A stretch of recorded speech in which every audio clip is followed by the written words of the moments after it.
Hi, I'm Jennifer Potter, Executive Director of Be Well Texas. Too many people are struggling alone these days, and alcohol and drug deaths are increasing. We started Be Well Texas to offer high-quality, science-based addiction treatment and recovery services anywhere, virtually or in person. In many cases, there is no cost for treatment or medications if you don't have insurance. Really. Welcome to Be Well Texas. We're glad you're here. Visit bewelltexas.org.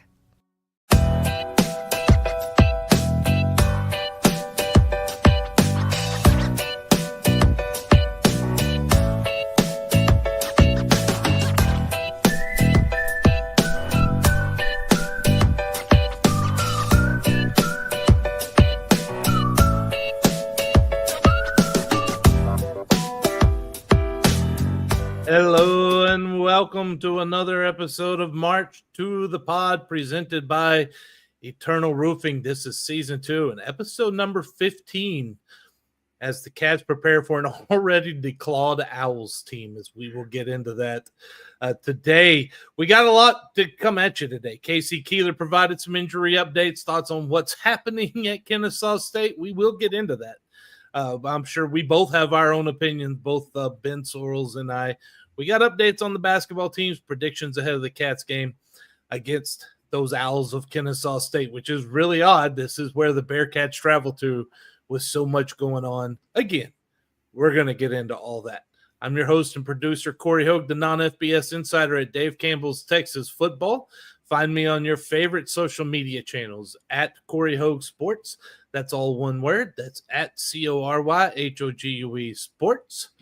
Joining me, as always, providing the knowledge, is the creator and manager of Sports of SHSU on Twitter and Instagram. Again, that's all one word. The chief operating officer of Cat Fund and proud Bearcat alum, Ben Sorrells. And Ben, before we get into this today, and we have a lot to talk about, let's take a moment and give our presenting sponsor, our friends over at Eternal Roofing, a chance to tell you a little bit more about themselves. Eternal Roofing and General Contracting is your choice for integrity work in the Texas Hill Country. Taylor Andrus and crew provide experienced quality roofing services with a mission of roofing with faith, serving with integrity, and sheltering homes in the spirit of stewardship. Don't just take our word for it. Here's what satisfied customer Pamela Allen had to say about Eternal Roofing. They did a great job on our patio roof, came out quick for a quote. The quote was very reasonable, and they started and finished work well and quickly. Not a bad thing to say about Eternal Roofing.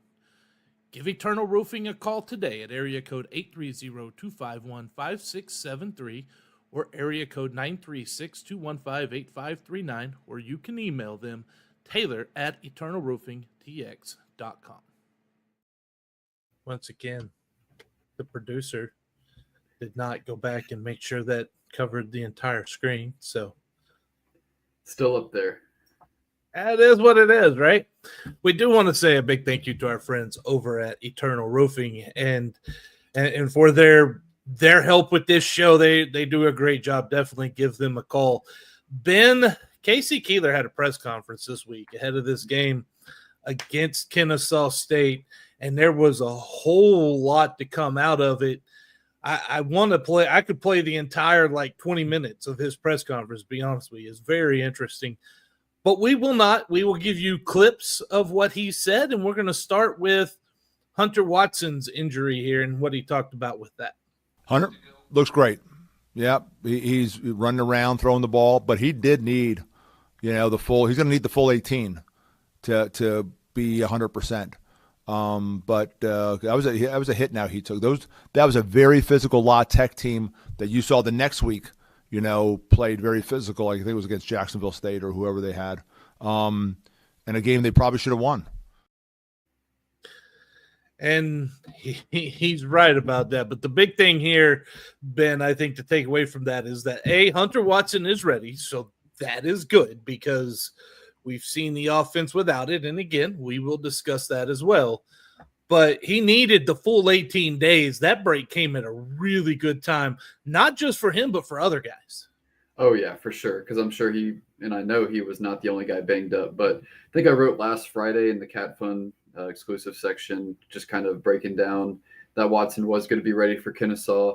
but it was going to take him that full almost 3 weeks. Like Keeler said, it sounded like first 4 to 5 days didn't do much of anything, just rehabbing. Last week was kind of a non-contact practice or a light contact practice for him. And then this week finally ramping up close to 100%. So definitely needed that 3 weeks, but sounds like he's definitely ready to go, and everything lines up with what I was talking about and on the forum last Friday. Go figure, right? It's amazing how that happens. So he wasn't the only one that Keeler gave some updates on.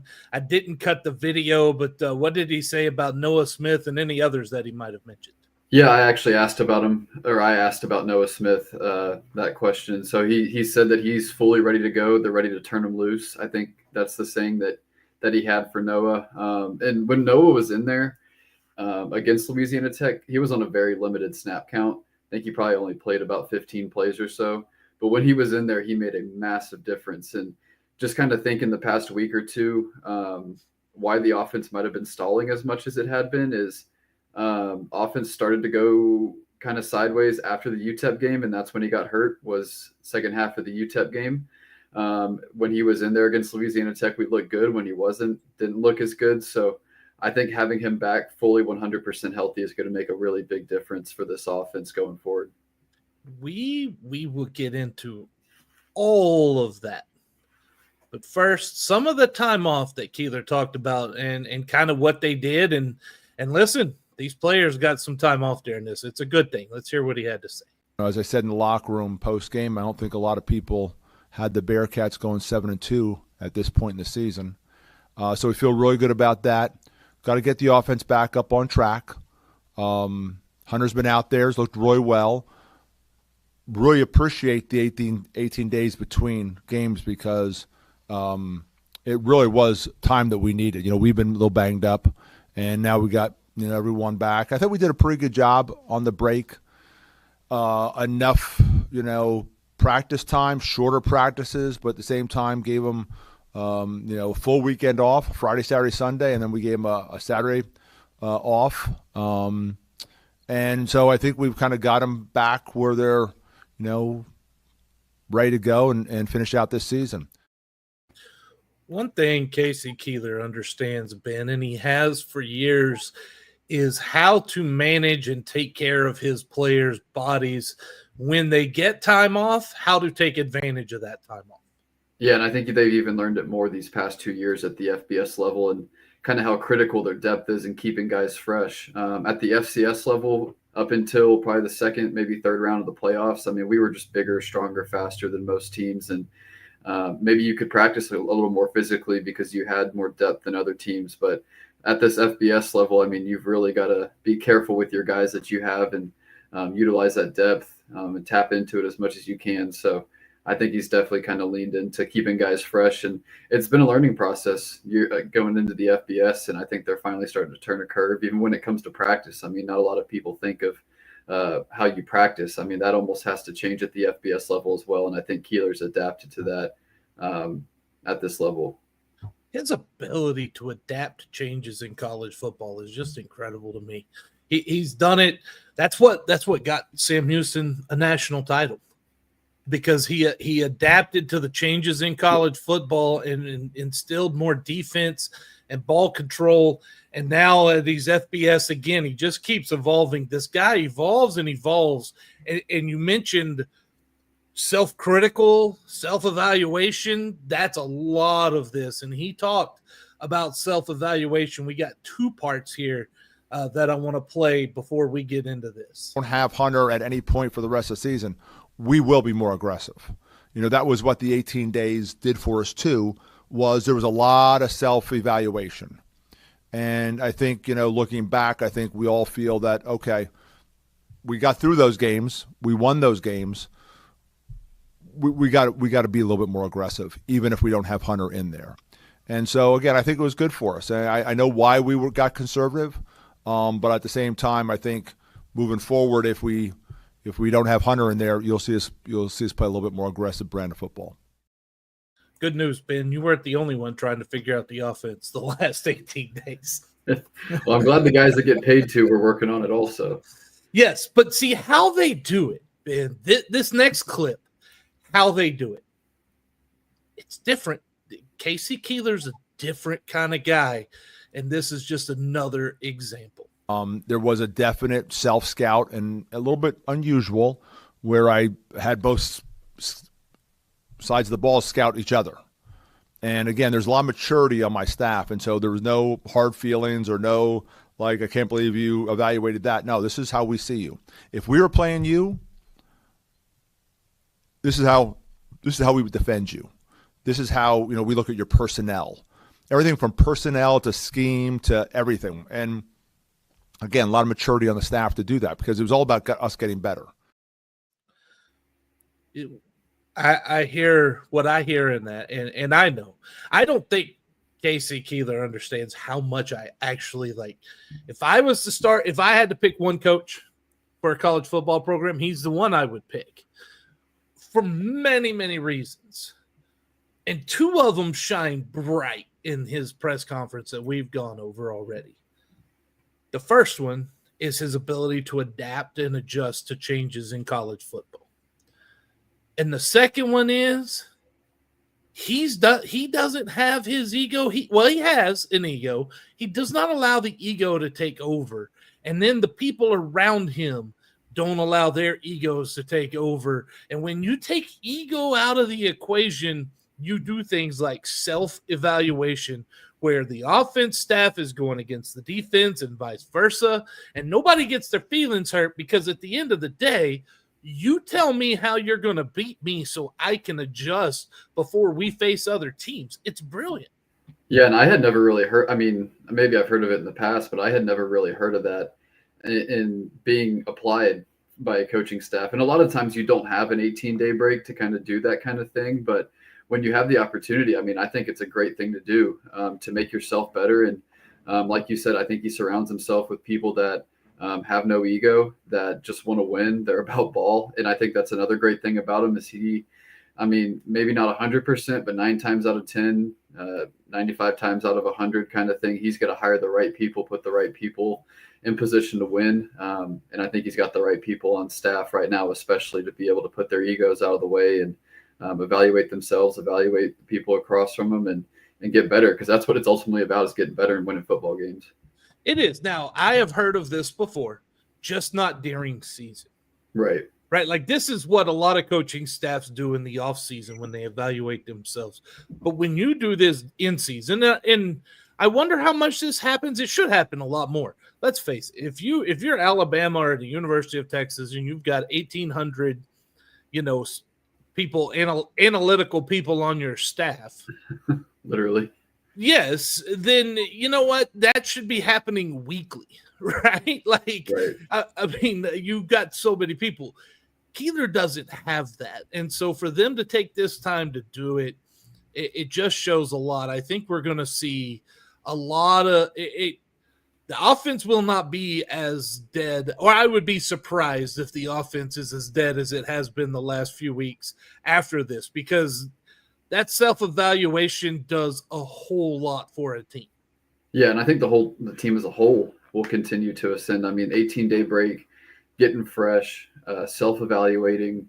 You're playing a maybe lesser opponent, which maybe helps a little bit also. You're getting Hunter Watson back, getting Noah Smith back. So all the signs kind of point towards the offense starting to get back on track and the defense continuing what they have been doing.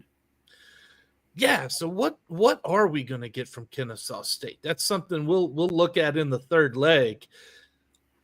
But there's a situation there, man.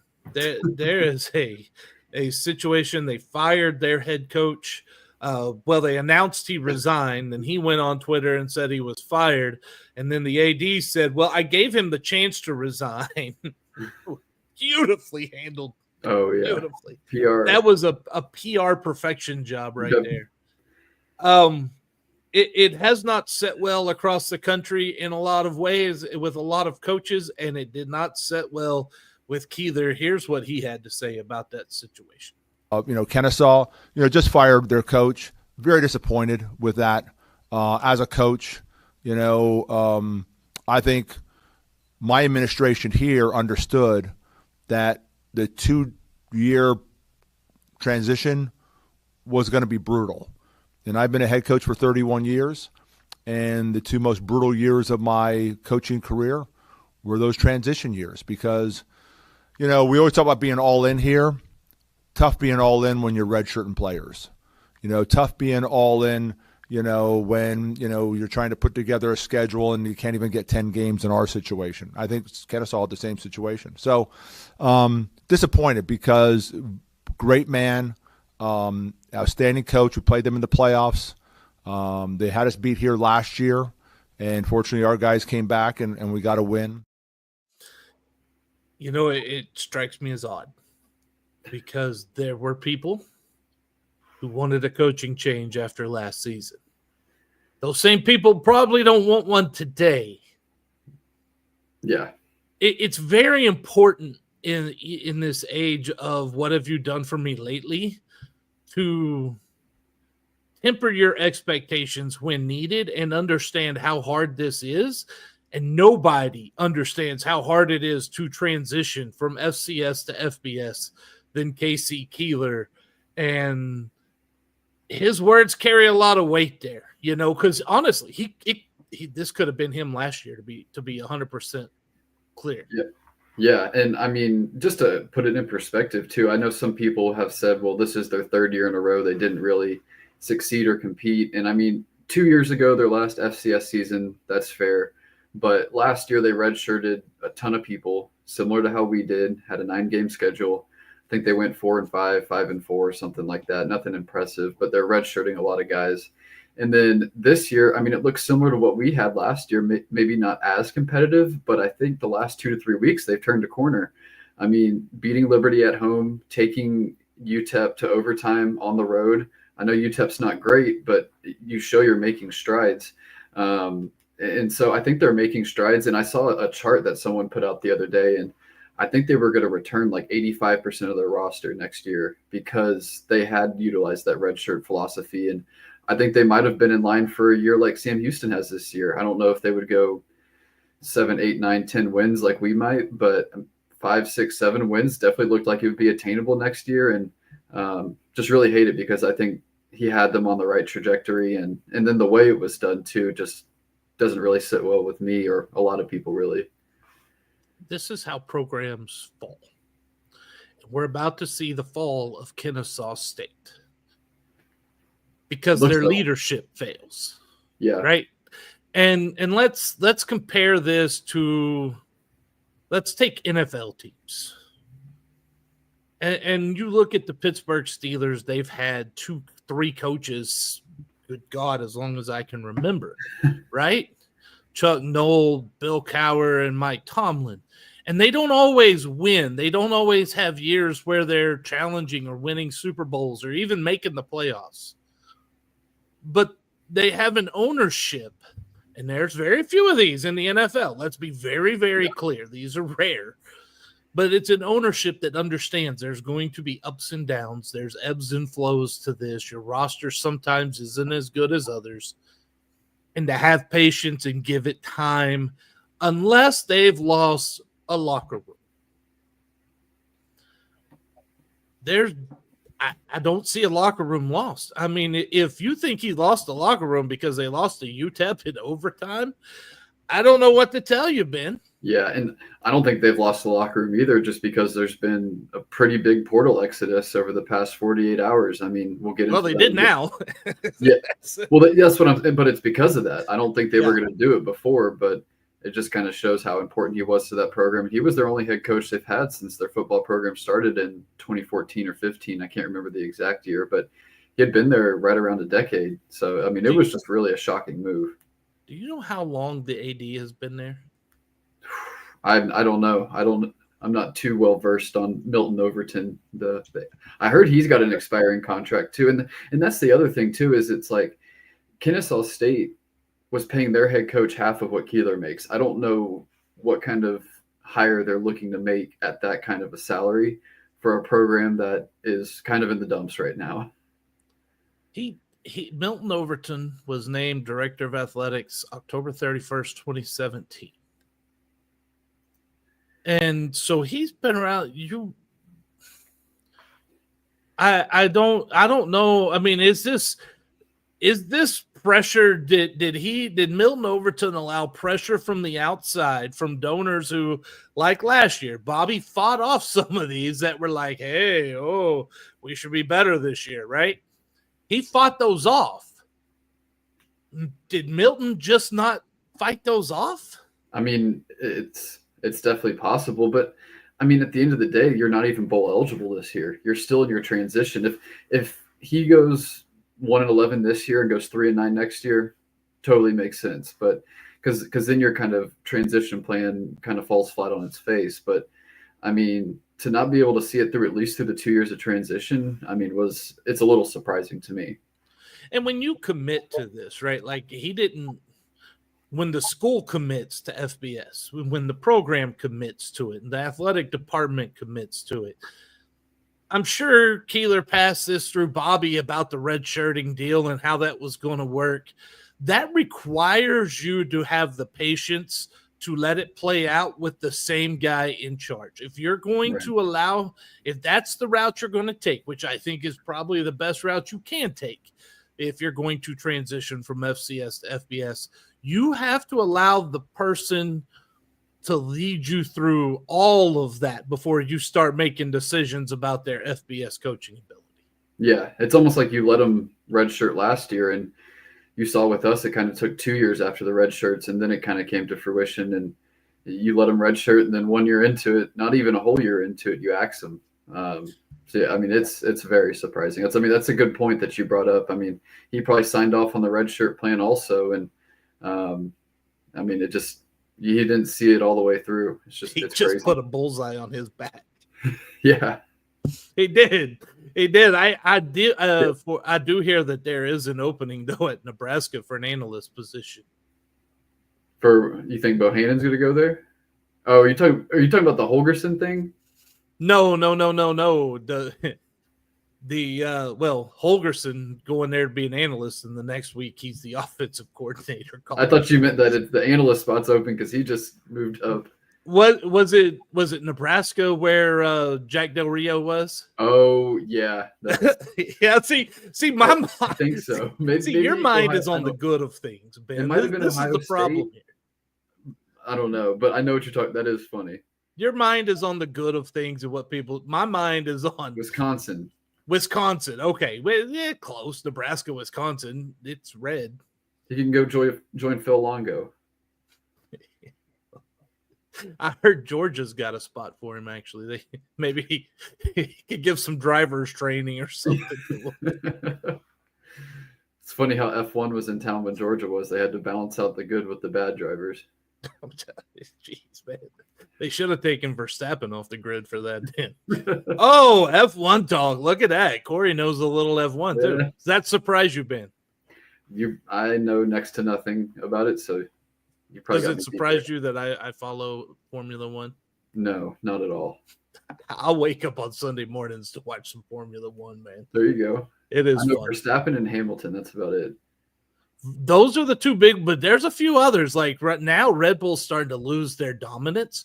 It's becoming a lot more fun. Ferrari's coming back into it. Mercedes has lost their dominance. So now that they had a new car. Oh, good God. Here we go. F1 talk. They had a new car they brought out, right? And Red Bull put all their work into that car initially. Well, now everyone else is catching up. So Red Bull had a few years head start. Now Ferrari's catching up. Mercedes never has caught up yet. So that's kind of where F1 stands. You got me up to speed. I'm ready to watch. Well, let me get everyone else up to speed and let them know that we are a podcast on the Republic of Football Network and an extension of Dave Campbell's Texas Football. Please like and subscribe to the podcast and follow us on the various social media platforms, including Twitter, Facebook, and Instagram at March to the Pod. It's all one word, March, the number 2, the Pod, or you can find us on Threads at the March to the Pod. Again, the March, number 2, the Pod, all one word. Before we go any further, let's get you some more information from our presenting sponsor, Eternal Roofing. Eternal Roofing only uses the finest materials in the roofing business while providing an exceptional warranty. Why do they use CertainTeed products? Because they complement any appearance, provide exceptional and reliable strength, and are known for their enduring performance. Here's what Shane Sosa had to say about Eternal Roofing. Taylor and his team are amongst the highest level of professionals. They care about their customers and go above and beyond just doing the job. Give Eternal Roofing a call today at area code 830-251-5673 or area code 936-215-8539 or email Taylor at eternalroofingtx.com. I made a note during that to fix that so the video will cover the entire thing instead of showing our shoulders. That's what the people want to see, right? Yes, if you're like, I want to see all of Corey's shoulders, you got problems. You have real problems. You know who doesn't have a lot of problems? Basketball teams, man. We'll start with the men. Okay, I feel like we have good results and then we had mixed results. So we'll start with the mixed results. The Cats, first off, they went on the road to Tarleton, and this highlight here is going to kind of show you what we all love about the Cats. Pittister playing a big role for this team, 11 points, 8 rebounds in game one in 32 minutes of work. Trying to lob one up for Mbaka, has it knocked away. Wilkerson back the other way with the... That was Cam Hoofner to Lamar Wilkerson for the and by the way, John Little voice. John Little, I expect better out of you. So you're a good play-by-play guy. I need more excitement for the Bearcats on that play. That was a pretty nice play, Ben. Yeah, I mean, he probably had a little Tarleton bias in him. He graduated from there. Yeah. He does a lot of their ESPN Plus broadcasts. So, yes, he does have a little, but that's okay. But that play right there, for the ones who are listening and not watching, Cam Hoofner in the lane, tipped a pass, came down with it. Lamar broke out, hit him in stride. The Cats won 91-62. I don't know if that says that the Cats are really good or that if Tarleton's really bad, because the only results I've seen from the Texans so far haven't been solid. Yeah, I know they lost a lot from last year, and they brought back Freddie Hicks, who was with them 2 years ago, went to Arkansas State, came back. He's by far their best player. So that's a big loss for them. I mean, but we were without Damon Nicholas, who, fun fact, is his cousin. Freddie Hicks and Damon Nicholas are cousins. I thought you were going to say Jack Nicholas. No. Damon Nicholas and Freddie Hicks are cousins. They both didn't play.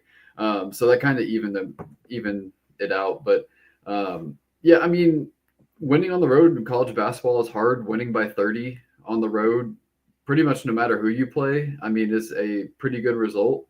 And I mean, Tarleton was down by 15 to Florida State with 9 minutes left last night. So I mean, they competed pretty well against Florida State. We kind of beat them better than Florida State did for the most part. So it was a great win. Anytime you can win by 30 on the road is a big win. Wisdom is always a tough place to play. We said that going in. I'm just not sure. Billy Gillespie's had some good teams there in Stephenville. I don't know that this one's going to measure up. And at Tarleton, man, you either win or you find a new job. Right. And he just got a new contract too, didn't he? I think he did. I think he got an extension. He better not get too comfortable. I'll tell you that. They'll find some buyout money around there. Yeah. Then the Cats went to play Baylor last night, and I think there was only about one highlight, so let's go ahead and play that highlight. But this is a really good team, John, and they're without two starters in tonight's game, Damon Nicholas and Cameron Hoofner. There's a block at one end by Lamar Wilkerson, leads to the dunk at the other. And the dunk on the other end, I didn't catch who had that dunk on that. Dorian Finister. Dorian Finister with the dunk on that one. Good play. Again, defense leading to offense. I think that's a Coach Mudge staple, right? If good basketball teams have defense leading to offense, that happened in that highlight. Not many others. Baylor won 104-67. To tell you where I was last night, Ben, I was watching Michigan State. They played first, I think it was, Right. against Duke? No. Duke played Kentucky, so they played Kansas. Kansas, yeah. And because Bill Self he passed Fog Allen for most wins in Kansas basketball history. Yeah. Anyway, I'm watching that. I didn't even realize the men had a game last night until they started showing halftime highlights. And I saw the score and I went, yep, not turning over now. It was 104-67 final. And this one, let's face it, this may be Baylor hitting on all cylinders at home and a really, really good Baylor team. And I don't think that gives much of anything to say about Sam Houston and how they'll be this season. I don't think you take anything from last night. One, because you were without Damon Nicholas and Cam Hoofner. And so you're already down Shek Njai, your 7-foot freshman who provides some depth on the interior. And then you lose Cam Hoofner. You're really only true power forward on the roster. You lose him. He's 6'8", 6'9", and you don't have Damon Nicholas, who was your leading rebounder last year at about 8 a game. He's only 6'5", but he's like a little Dennis Rodman out there. That's just kind of the way he plays. And so not having them really hurt, and not a lot of people realize it, but it's your third road game in 8 days. You really don't go through 3 road games in 8 days against teams like Nevada, Baylor, to start your season without 2 starters, without your best defender. And Baylor, I mean, they are damn good. I mean, VJ Edgecombe, their 2/3, man, he's going to be the number 2 or 3 pick in the NBA draft. 6'7" guy. I mean, almost had a triple-double last night. Norchad Omier, their center, averaged 17 and 12 at Miami and led them to a Final Four pretty much single-handedly. I mean, they've got some dudes on that team. Did they fix the camera issue? Yes, they did. They did. Thank God. Yeah. It looks like you were watching it from the rafters before, but yeah, they did fix it. And I don't think you can take too much from last night. This is not our complete team. You're playing a top 5-ish team in the country on the road, third road game in 8 days. So it is what it is.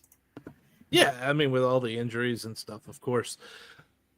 But we got some positive news to talk about from the women's basketball side. We weren't sure exactly what to expect from this team, I think, this year. Last Wednesday, they went out and played Jarvis Christian. I think at the end of the first quarter, it was like 43-2 or something like that. It was crazy. It was 46-4 or something. 46 yeah. It ended up 98-47. They took mercy on them after the first quarter. Then they hosted Seattle U. We talked last week, Ben, this was going to be really a game that told us kind of where this program was. And they went out and they got a victory 69-57. And if you want to talk about what we should expect from this women's basketball team, I think this highlight right here is going to tell you all you need to know. They shoot it underneath. Strickland shot won't go. Rebound battled around, taken down by Kone. Kone 2-on-1. Will leave, and the nice finish for McGuire. And that right there was, oh goodness, right? Kone, is it Fanta? Fanta? Yeah, Fanta. Fanta Kone to Kylie McGuire. And that right there, again, defense to offense, but that's an aggressive defense that we saw. And I think I saw you maybe even put out a tweet about that during the week last week. Yeah, so that was about the Kansas game, but I know Coach Justice preached before this season that they didn't even really work on offense until a month or two before the season, just because defensively they were so bad last year. And so the emphasis all offseason was defense. And it showed up against Seattle. And they lost against Kansas, but it really showed up against Kansas. They forced 29 Kansas turnovers on the road at Kansas. And that's a Kansas team that finishes top 3 or 4 in the Big 12 almost every year. So defensively, you've got to be really encouraged with what you saw this week. I'm really encouraged overall for this team right now, right? Like if you're because defense leads to offense. Defense is the most important key to winning games, no matter the sport, whether it be football, basketball, baseball, right? I guess field hockey. The fewer points and fewer scores you allow, the better chance you have to win. And that's what they're doing. And you mentioned the game at Kansas. It was 66-51. That's only 15 points. It was really even closer than that. And they had a nice highlight again here. This is more kind of defense and leading to more offense and unselfish offense at that. Good help defense once again. Oguyemi sliding over. 2-on-2 back the other way. Now 3-on-2 filling the break, and it's Kelly with the finish off the assist from Ward Strong. Kayla Kelly got the layup on the assist. They gave the assist to Asia Ward Strong, but I'm giving a secondary assist to Fanta. Yeah, I'm getting no, we don't call it that. I will tell you after the show, but I do not nothing in basketball is allowed to be referred to as hockey for me anymore. I have a PTSD problem from this, and I cannot say it live on air. So we'll have to talk about that off air. Got it. Secondary assist, though. That's what we're going to call that. Well, and speaking of kind of secondary, my worry with this team was I didn't know where the scoring was going to come from. I mean, you knew about Sydney Kemp, but the rest was kind of really unknown. And so through 3 games, I think Kemp's done enough. She's kind of brought to the table what she typically does, but you've seen different people step up in each game. I mean, Keelis Grant had, I think, 21 in one game. Deborah Oguyemi had a really big game against Kansas. Asia Ward had a really nice game. Kayla Kelly has looked really good and scored it. So I think it's good to see a couple different options in there and know you have a couple other people besides Sydney Kemp. Yeah, it definitely is nice. And we've got a comment here coming in from YouTube. Brian Judson Jr. wants to know how our high school basketball signees that the Cats signed today compared to years past. Did I see a 7-foot Canadian got signed? Yeah, so he committed a while back. So that's on the men's side. Matt Dan, he's from Canada. Held an offer from Oregon. He's not far from Oregon up there in the Pacific Northwest in Canada. Also had a handful of other mid-major offers. And I think he moves extremely well for a 7-footer. That was the thing that impressed me most. Maybe not the way he played, but the way he moves for a 7-footer was really impressive. Jacob Walker, point guard out of Memphis. He's playing at Link Academy, maybe the top prep school in the country. This year, he was rated as the top player in all of Memphis before he transferred to Link Academy. Really good point guard, can do a little bit of everything. Super impressed with him. And then Kobe Coleman, he is a kind of a 2-3 guard out of Fort Smith, Arkansas. Really impressed with him. He plays for Dynamic Prep in Dallas. He has a connection with Coach Bailey. They're both from Fort Smith, and he had offers from St. Louis, Cal, New Orleans, and High Point, along with Sam Houston. So pretty good offer list. And then the last one is Nathan Wynn, point guard out of Houston, 6'3 guard or 6'2 guard out of Houston. I think he goes to Second Baptist. So, I mean, you got some dudes in this high school class, and it's a bigger high school class than what we typically see. And I think part of that is due to the roster limits going up to 15. So a little bit of a bigger class, but a lot of these guys had really impressive offers. Which is good to see. And then the women actually picked up a commitment about an hour or two ago from Kaylee Carr from Dallas. She also had offers from UMBC, Cal Poly, and Army, 20-25 point guards. So love what both teams are doing. Nice. And thank you for the question. Anybody who has questions, want to get answers from Ben, we always do What Say You, Ben, on this show all the time. And speaking of What Say You, Ben? Ben, this is your chance to talk about. You mentioned it earlier. You talked about Cat Fund earlier, how the information is in there ahead of time on Hunter Watson. So if people are like, how can I get a piece of that? Tell them how they get a piece of that Cat Fund deal. Yeah, well, you can start by going to cat-fund.com. Shout out to the producer, putting it right there. And support athletes for as little as $10 a month. Get access to that exclusive content. Discounts on different merch that we might come out with, different events that we might have. If you sign up at different tiers, also might get t-shirts, polos, hats. So there's a lot of cool things that you get when signing up. Starts as little as $10 a month. Definitely a great way to support the athletes. All the money goes right back to them. So definitely want to sign up today, get access to exclusive content, anything else going on with us at Cat Fund. And like I said, all money goes to the athletes. So definitely sign up and become a member today. Definitely. And all of that information is out at the catfans.com. There's an exclusive Cat Fund section there. And catfans.com every night will tell you it is hopping. It is hopping all the time. They're always putting up, I call them advertisements, nightly advertisements of all the stuff they've got hopping through the catfans.com and that cat fun section. Yeah, and I'll say tomorrow might be a big news dump day. Oh, In that form, and just Sam Houston stuff in general might be. I don't know, but not 100% sure, but we'll see. $10 a month, you say, huh? Yeah. At-fun.org, you say. .com, yeah. Huh. You know who else say? Eternal Roofing say. So let's hear from our friends over at Eternal Roofing one more time. Eternal Roofing is locally owned and dedicated to giving back to the community by supporting local organizations and charities. They are also the winner of Next Door's Neighborhood Faves for 2 consecutive years. And as you know, if you've listened to this podcast, Eternal Roofing is your choice for Christmas lights. They provide premium lights tailored to fit your home, season-long maintenance, and hassle-free removal. Kyle Tatum said, "They're very professional and great quality, on time and clean, and really made me feel like they cared for me and my home." Give Eternal Roofing a call today at area code 830-251-5673 or area code 936-215-8539, or you can email Taylor at eternalroofingtx.com. All right. And again, big thank you to Eternal Roofing and those Christmas lights, Ben. It's November the 13th. They've got to be going up by now, right? My wife has had ours up for over 2 weeks, so I'm assuming a lot of other people have had theirs up too. Sacrilegious. Oh, I know. Sacrilegious. How dare they disrespect Thanksgiving, Ben?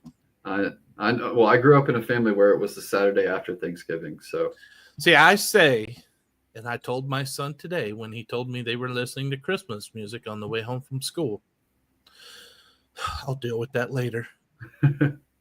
I told him it's not okay to play Christmas music until that Santa Claus comes down the Macy's Thanksgiving Day parade. That's when you can start playing the Christmas music.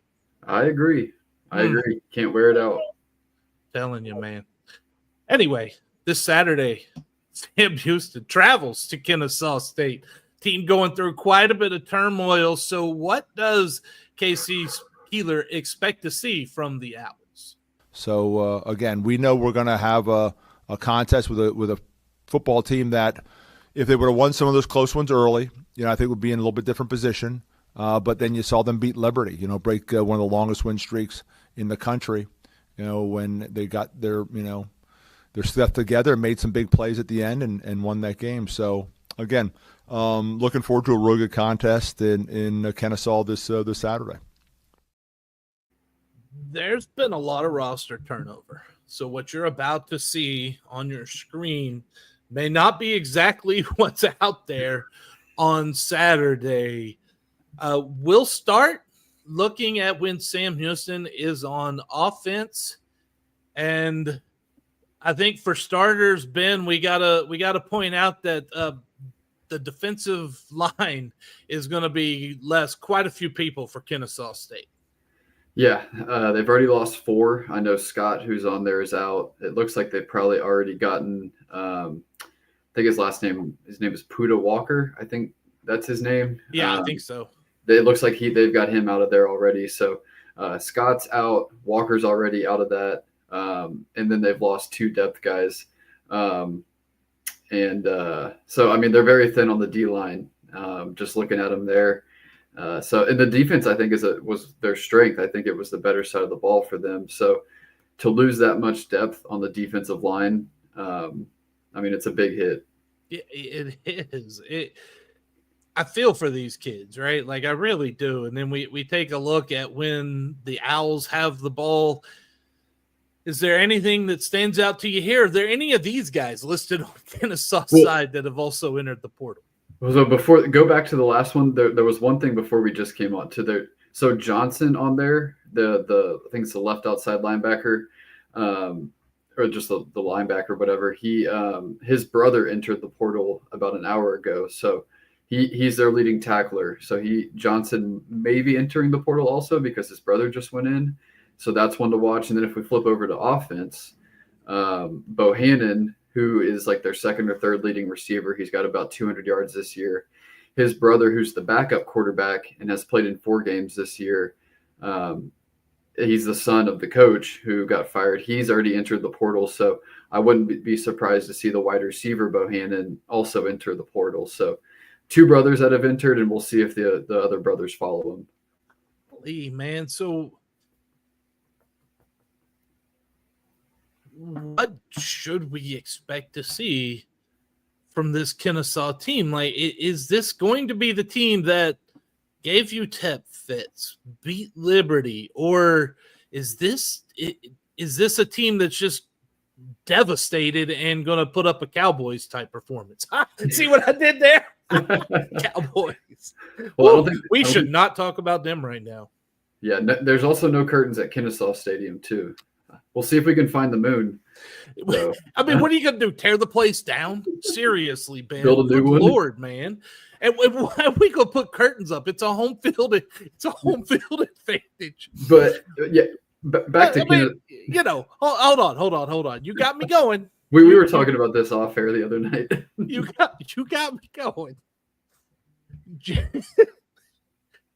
You got an owner who thinks that this team is supposed to call plays specifically designed for one area of the field and make that a home field advantage, or elect to kick the ball so you can pick which side you want to defend in the first half. That's insane. I know. And when you could just put curtains up and solve it all. Yeah.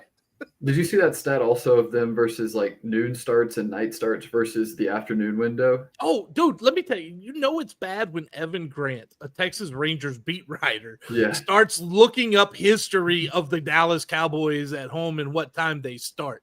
Yeah. They don't play well in afternoon games. It's not a home field advantage. It's never going to be a home field advantage.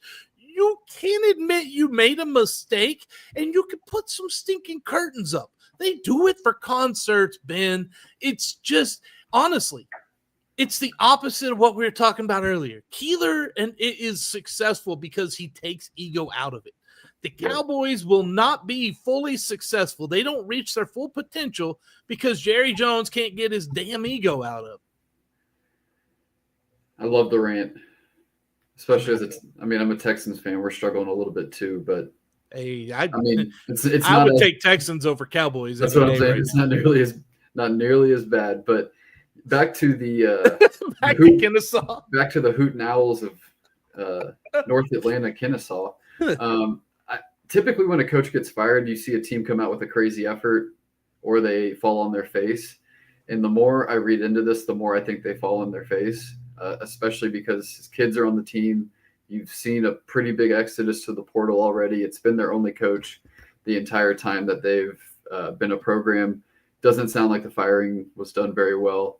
And I don't think the players are – I don't know. We'll see. But I kind of lean towards the side of them not really competing that hard. But we'll see. So I expect them to kind of give in a little bit. And they've already gotten pretty depleted in some areas from the portal. So we'll see, but I'm not expecting too much from Kennesaw when it comes to Saturday.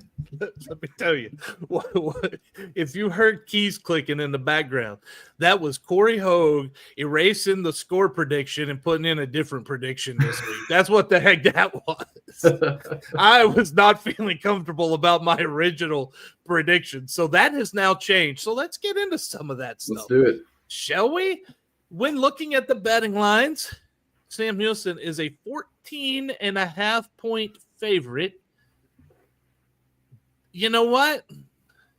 Kennesaw is a plus 478 on the money line. All right, Ben.